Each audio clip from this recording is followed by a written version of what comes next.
আমি অনেক সময় অনুভব করি আমি কিছু করতে চাই না। মন চায় সব কিছু ছেড়ে দিই। কিন্তু তারপর আমি একটা জিনিস লক্ষ্য করি।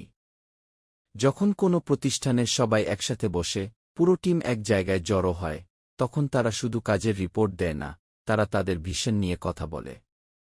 তারা আলোচনা করে আগামী বছরে কি করতে চায়, ইনশাআল্লাহ কী ধরনের প্রভাব সৃষ্টি করতে চায়, তাদের বড় লক্ষ্য কি, তারা আসলে কোনো মিশনের অংশ।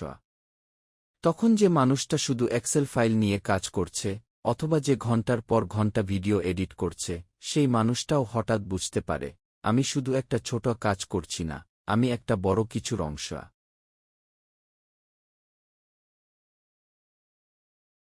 তার আগে হয়তো সে ভাবছিল এই কাজটা কত বিরক্তিকর, প্রতিদিন একই জিনিস।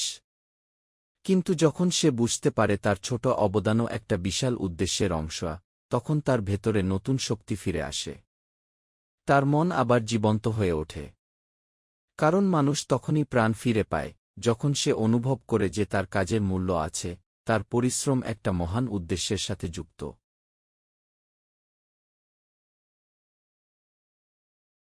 আমি বুঝতে পারি আমাদের সালাতও ঠিক এমনই। আমরা প্রতিদিন দুনিয়ার কাজ নিয়ে ব্যস্ত হয়ে যাই। জীবন, কাজ, দায়িত্ব, টেনশন, দৌড়ঝাঁপ,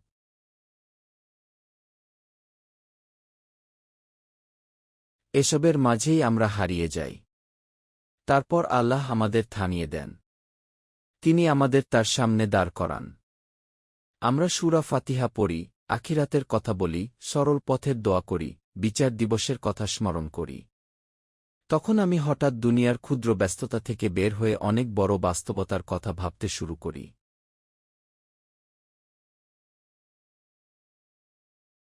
আমি বুঝতে পারি আমি শুধু আজকের কাজ বা আগামীকালের পরিকল্পনা নিয়ে বেঁচে নেই। আমি আসলে এক দীর্ঘ যাত্রায় আছি, আর সেই যাত্রার গন্তব্য হল আল্লাহর সাথে সাক্ষাৎ। সালাত আমাকে প্রতি কয়েক ঘণ্টা পরপর সেই বড় সত্যের কথা মনে করিয়ে দেয়। এটা যেন আমার উদ্দেশ্যকে আবার নতুন করে জাগিয়ে তোলে, আমার নিয়তকে নবায়ন করে, আমার ভেতরের শক্তিকে আবার জীবিত করে।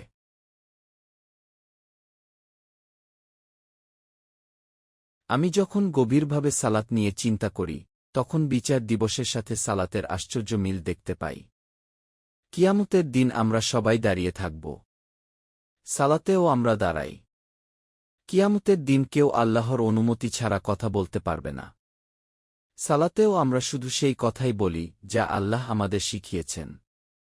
কিয়ামতের দিন ফেরেশতারা আমাদের আমলনামা সামনে আনবে।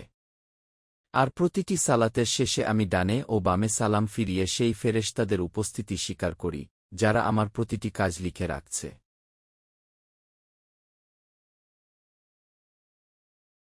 আমি মাঝে মাঝে পরীক্ষার হলের কথা ভাবি। যখন শিক্ষক আমাদের পাশে দাঁড়িয়ে থাকতেন, তখন আমরা কত সচেতন হয়ে যেতাম। সাধারণ অবস্থায় হয়তো চারদিকে তাকাতাম, অমনোযোগী হতাম, কিন্তু যখন অনুভব করতাম শিক্ষক দেখছেন, তখন আচরণ বদলে যেত। কারণ আমরা জানতাম আমরা নজরদারিতে আছি।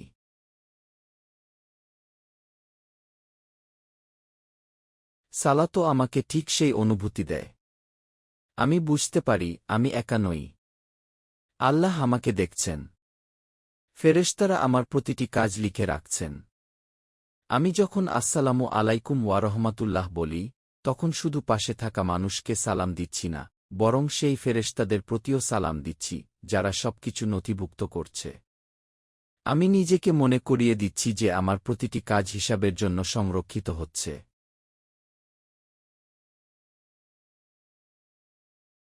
কিয়ামতের দিন যখন সেই আমলনামা খুলে দেওয়া হবে, তখন কোনো ছোট বা বড় কাজ বাদ যাবে না। সবকিছু সামনে চলে আসবে। সালাত আমাকে সেই দিনের প্রস্তুতি নিতে শেখায়। তাই সালাত শুধু একটি ইবাদত নয়। এটা আমার আত্মাকে শুদ্ধ করার উপায়। এটা আমাকে দুনিয়ার বিভ্রান্তি থেকে টেনে বের করে আনে। এটা আমার মনকে আবার বড় লক্ষ্যের দিকে ফিরিয়ে দেয়।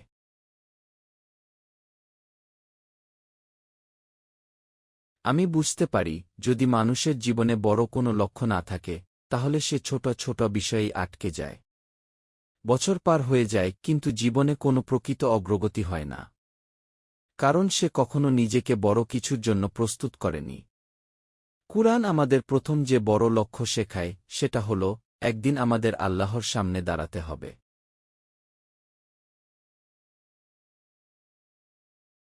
আমি ভাবি যদি আমার কোনো গুরুত্বপূর্ণ সাক্ষাৎকার থাকে কিংবা কোনো অফিসিয়াল মিটিং, তাহলে আমি কত প্রস্তুতি নিই। আগের রাতেই জামাকাপড় গুছিয়ে রাখি, কাগজপত্র ঠিক করি, সময়মতো ঘুমাই। কারণ আমি জানি আমাকে একজন গুরুত্বপূর্ণ মানুষের সামনে দাঁড়াতে হবে। তাহলে আল্লাহর সাথে সাক্ষাতের জন্য আমার প্রস্তুতি কত গভীর হওয়া উচিত।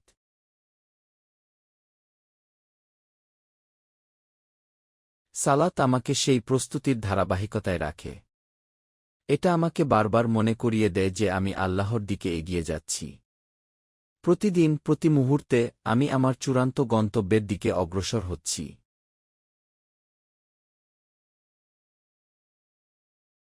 যখন কুরআনে অপরাধীদের জিজ্ঞেস করা হবে, কি কারণে তোমরা জাহান্নামে এলে, তখন তাদের প্রথম উত্তরগুলোর একটি হবে, আমরা সালাত আদায় করতাম না।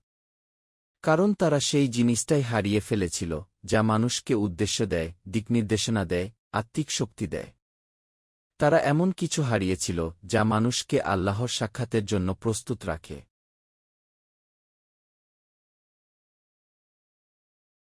আমি আরও বুঝতে পারি সালাতের প্রথম তাকবীর, আল্লাহু আকবার, শুধু মুখের উচ্চারণ নয়। এটা আসলে জীবনের ঘোষণা। আমি তখন ঘোষণা করি, আল্লাহ আমার জীবনের সবকিছুর চেয়ে বড়। আমার ফোন, কাজ, ব্যবসা, পরিবার, দুশ্চিন্তা সবকিছুর চেয়ে আল্লাহ বড়।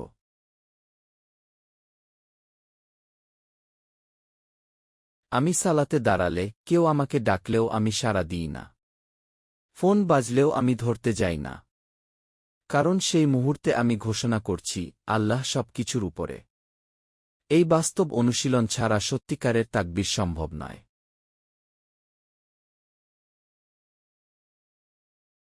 যদি আমার জীবনে সালাত না থাকে, তাহলে আমি কিভাবে দাবি করব যে আল্লাহ আমার কাছে সবচেয়ে বড়?